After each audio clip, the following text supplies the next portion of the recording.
And again, we develop this bodhicitta, as we said, and then there is another. First is wishing bodhicitta, and that is a more kind of practical level, how we kind of develop this bodhicitta. First, we wishing bodhicitta. That means first bodhicitta is not coming from outside, because it has to develop from our heart, from our mind, from our intention.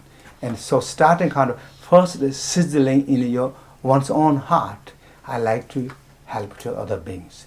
I like to and benefit to the other beings. I like to do the kindness activities to the others. Kind of something that really sizzling and activating in one's own mind, very genuine, very beautifully developing. And I like to also practice and remove my obstacles, in order to benefit to all beings. Kind of think, what you call it, think locally, act globally. That's it. So now first I'm going to remove my obstacle. In order to do that, I'm going to meditate, I'm going to practice and do these things. And that will really help me so that I can help to the others, trying to well equip ourselves first. That this is known that sincerely attitude, thought, and that is known as the wishing bodhicitta and the intention bodhicitta.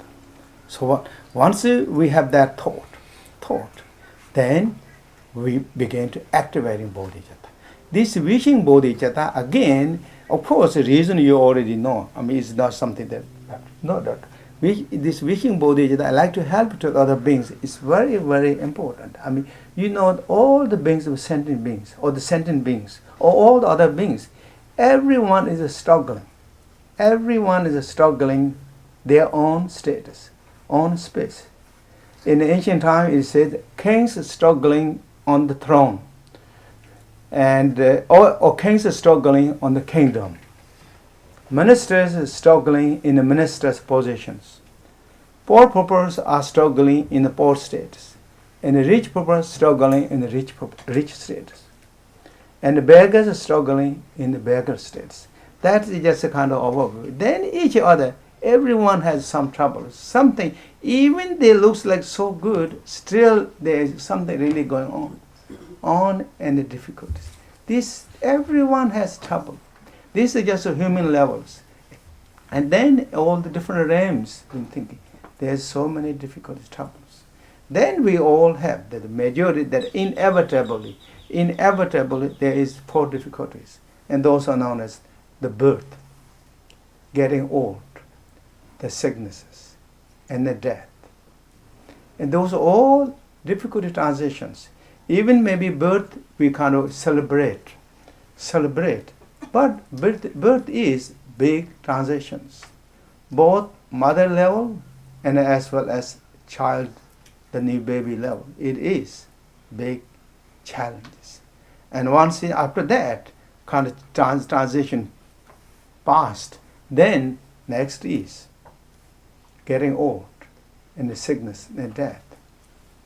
And that, I mean, each level we start thinking of these 3, getting old and the sickness and death, is a tremendous burden, tremendous this challenge and difficulty for each individualist. And then as well as those who are connected. It's so much. Those are just a majority, that package comes. But then beside that, I said, kings struggling in the capital, and everyone, I mean, every level there is rich people is suffering in the rich places, poor people is suffering in the poor places. I mean, everyone, because there is so many kind of like unsatisfied things always happen. And this is due to the ignorance, attachment, anger, all self-important, and that's all happening. So therefore, this bodhicitta, again, that level is so important to helping to all the beings. To kind of thinking of every living being, I'm going to help him. Thinking, the kind of sincerely thinking, that is known as wishing bodhicitta. And in order to do that, I think many of you know this, but also bodhicitta, if you would like to do prayer, that's bodhicitta prayers of wishing bodhicitta, is the essence of that wishing bodhicitta is known as then this one. This like in this yellow booklet has, like, for example, may all beings have the happiness and cause of happiness. This is known as bond of prayer of the bond of love, loving kindness. And may they be free from suffering and cause of sufferings. This is boundless compassion prayers. And then may they never be disassociated from the supreme happiness which is without sufferings. This is then rejoice and joy practice. Joy. This can be translated rejoice, joy, graceful, and gratitude, that praise. And then may they remain in a boundless equanimity, free from both attachment to the close ones and a rejection of others.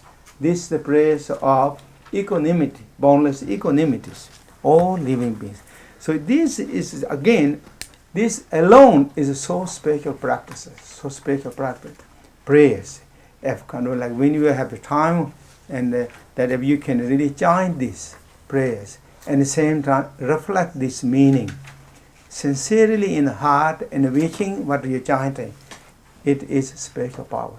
There's so many stories. I'm not going to talk, and maybe you already know that. But one good, even a small beneficial thought brought so many results, so many benefits, many levels, external level, internal level. There's so many stories. So that merely, we shouldn't think merely praise what that will do.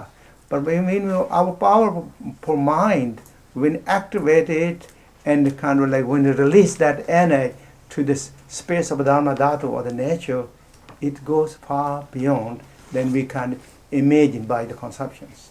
It really does. It's so many days stories and so many like beautiful results that mentioned in the Buddha's teaching as well as teachings of other great masters. So therefore, wishing this prayer sincerely to the others and thinking with all beings is so special. And this is the essence of the wishing Bodhichitta prayers. And then again, when we do this, once we develop the wishing Bodhichitta, then second is known as then actualizing Bodhichitta or engaging Bodhichitta. And engaging Bodhichitta is then, as you had the intention thought sincerely, now that intention is beginning to reflecting by verbally or by physically, and begin to reflect. And how going to reflect that? And then reflected through the context of the 6 paramatas, or 6 paramatas, and reflecting the Bodhichitta activity from the generosity practices, and then reflecting the Bodhichitta from the moralities, the conduct levels, and then reflecting the Bodhichitta through the patient or the tolerance level, patient and tolerance levels. And reflecting the Bodhichitta all the time with joyful efforts, and reflecting the Bodhichitta through the concentration, meditations, reflecting the Bodhichitta through then wisdom power, transcendental practice. So reflecting the Bodhichitta with those according your capabilities. And this is again capabilities. This is something to do with, for example, generosity practices. Generosity practices, when you're reflecting Bodhichitta, when you do generosity practice, we should follow according our capabilities, according our range, that what we can do. We don't have to go far beyond the capabilities. Maybe once in a while you maybe can do, but shouldn't do too many times. We have the long-lasting goal, the goal that going to getting ourselves enlightenment, benefit for all beings.